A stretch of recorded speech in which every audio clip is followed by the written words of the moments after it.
A growing number of Russians are converting to Islam, according to a Muslim support center in Moscow, teaching and advising new Russian converts. They have registered more than 10,000 newly converted Muslim women alone. Subhanallah. In the last few years, the Kremlin has been widely using the phrase traditional Islam to regulate and design a form of Islam that is best described as Russian Islam. Whatever is not deemed as traditional Islam in Russia is seen as a challenge to the Kremlin. Despite the strict governance, there are actually hundreds of people reverting to Islam in Russia. Even some imams are ordered by the security services to report if he has the slightest doubt about someone in their mosque. Such mistrust is what creates a divide between Russian Muslims and converts. Today, we'll be talking about Artur Save, a revert, and how he faced the brutalities of the Russian government due to his unwavering faith. Artur Save was born and raised in the small village in Kaliningrad.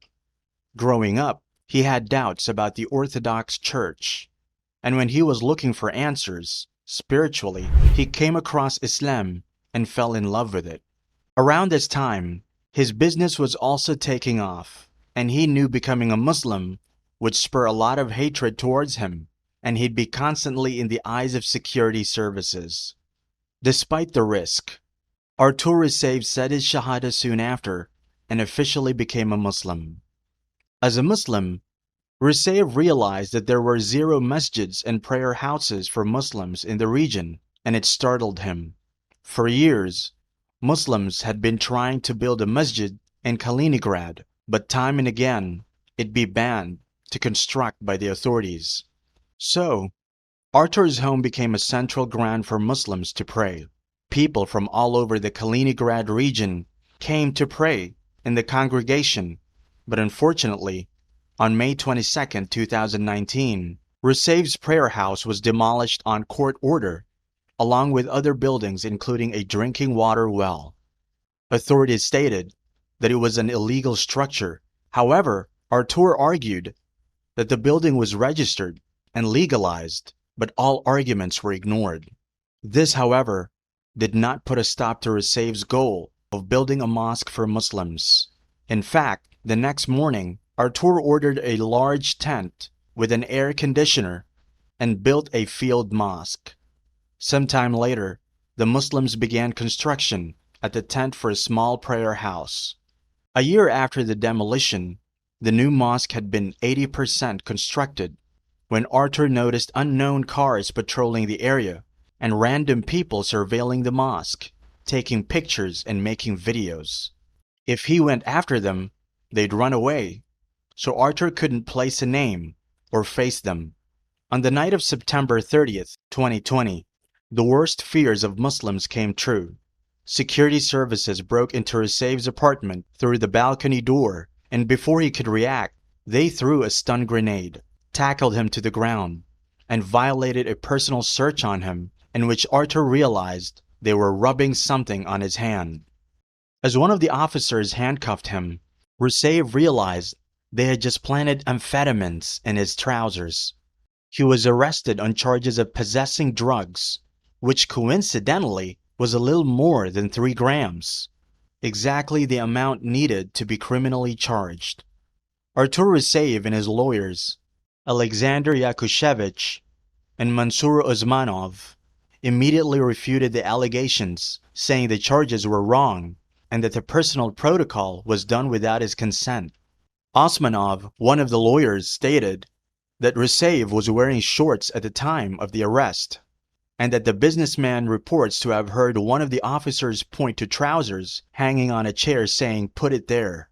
Artur also reported that he had received threats in 2019 and 2020 from Russian law enforcement officers, but they were never paid heed to.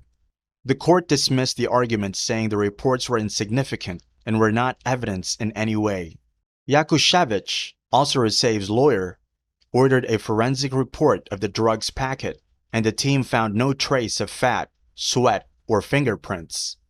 Even with such evidence, the investigative committee denied the lawyer's request to initiate a criminal case and stated the facts presented by them were yet to be confirmed.